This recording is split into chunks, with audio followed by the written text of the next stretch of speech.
Stanley Kubrick's masterpiece is above all a big screen experience. To work it must dominate and overwhelm the viewer. Its power resides in the immensity and emptiness of the images of outer space and its fertility of man, dwarfed even by his tools. 2001: A Space Odyssey, a 1968 film directed by Stanley Kubrick, reveals the tension between man and technology in the farthest of outer space, producing an epic, breathtaking experience for the audience. Kubrick says this about his film: 2001 is a nonverbal experience. Out of 2 hours and 19 minutes of film, there are only a little less than 40 minutes of dialogue. I tried to create a visual experience, one that bypasses verbalized pigeonholing and directly penetrates the subconscious with an emotional and philosophic content. I want to spend our time focusing on some of the opening scenes from this film and try to answer the question of why does the first act of 2001 feel so much longer than it actually is? There's monkeys and rocks and bones, and it seems like you're watching the dawn of man for eternity. Well, really, it's only 25 minutes, but it's fascinating. To begin this discussion, let's go over what the average shot length is. From the textbook, Looking at Movies, it describes average shot length as the length of the film and number of shots. It's part of the film's mise en scene, the feeling and pace of the film. Looking at different famous directors, we see that their ASL differs a good bit. It kind of depends on the director, the rhythm, the pace, and the genre of the movie. Michael Bay, who has directed multiple Transformers movies, which is a really intense and action-packed filled story, has an ASL of 3 seconds. Steven Spielberg, on the other hand, produces more suspenseful and serious movies with a slower pace like Jaws, E.T., or Schindler's List, resulting in a longer ASL time of 6.5 seconds. Citizen Kane has an ASL of 12 seconds, just to throw that in there. ASL in this film is a grand total of 13.6 seconds. It makes sense. This film isn't fast-paced or action-filled or suspenseful. It's just space. By the long shots, we are invited into the slowness of outer space. In Robert Ebert's words, we are lifted into another dimension. This is the power of shot duration. Such a minor thing when you think about it, but then when you really think about it and reflect about it, it changes everything. To compare 2001: A Space Odyssey with another film with a long ASL time, let's take a look at Gravity, a 2013 film directed by Alfonso Cuarón. Given the data thus far, Gravity looks ready to clock in at number 7 in the list of Hollywood movies with the highest ASL.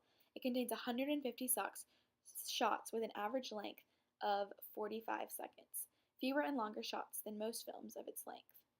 The whole film is literally Sandra Bullock floating around space, while there's little action or dialogue. There's a spectacular simplicity of Gravity. It's a stunning display of pure cinema. The story, too, is propelled by the simplest, the most universal of human motivations, the quest for survival in an uncaring cosmos. This is how The Atlantic described it, anyway. The slowness of outer space is totally intentional. Both crews working with 2001 and Gravity were crafted and with perfectly paced shots and edits. Robert Ebert also says that the film has never grown old or lost its power. Perhaps because it's not a narrative, it's an experience. Part 2 of 2001: A Space Odyssey analysis will be focused on the elements of sound from Chapter 9.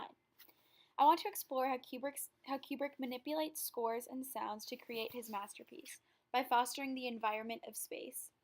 It is best known for its exquisite juxtaposition of classical music and futuristic images. The Sydney Herald claims that Kubrick intended 2001 to be a non-verbal film, appealing directly to the subconscious, and music was a key to that. With minimal dialogue and breathtaking scores, this film is truly striking. The film's duration is 149 minutes, yet only 40 of those are composed of dialogue, with the first line not being spoken until at least half an hour of the film has passed. For the rest of the film, the narrative is composed entirely of music, image, and nonverbal sounds. This is one of few dialogues.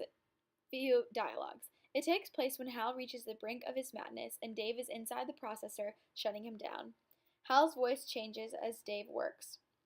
The very last dialogue from Hal, as he sings in his first a childish and then increasingly slurred manner. It's definitely the creepiest part of the film. Throughout this, we hear the diegetic sound of Dave's heavy breathing as he works along with the flat noise of space itself. The non-diegetic sounds in this film are the scores Kubrick uses to emphasize the story and the vast awesomeness of space. Interesting fact is that the non-diegetic music never overlaps with the dialogue. This use of music adds potency of the scenes, which offer a repetitious pattern of similar yet unique and related events that occurred during entirely unique instances during man's evolution. But the neat thing about Kubrick is that he relied on existing music instead of original scores. With the Georgi Ligeti piece, he didn't even get permission to use it, so the Hungarian composer sued him. But after a settlement, Kubrick also began to use Ligeti in his later films, so it seemed to have been worked out just fine. Kubrick's music choice offended some music freaks, but served to later inspire other filmmakers. He made a statement. His thought process for the music in this film was to be, quote, simply used to supply something not there in the image, missing emotions, or to intensify the effect of something that is already there. The grand pieces do just that. This film has put in place the sound of space for me.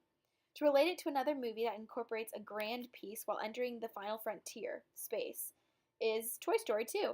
Directed by John Lasseter, Buzz Lightyear comes in at lightning speed throughout space, and there's a beautifully orchestrated dramatic score for him. I'll call it space score, because when you hear it, you'll know it, and you'll feel like you're entering into the grand territory of space. In Star Wars, John Williams and the London Symphony takes us into the outer space, with heavenly music from each scene. I think it's neat that there's so many pre-written and recorded scores for a film like 2001, but Kubrick chooses a different path for his movie. Audience who are expecting a conventional sci-fi film will be surprised by the untraditional elements, that being little dialogue, little flashing lights and rockets and action, but they will be presented with awesome simplicity of space. To quote Robert Ebert, he says, Kubrick harnesses the power of music to tell the story rather than limiting the score to offer cues to the audience of what might happen next or set a mood.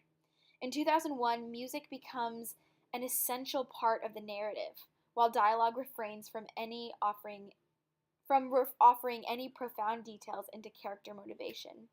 With his use of music in 2001, Kubrick goes beyond the limitations of language and even images alone to push his statement.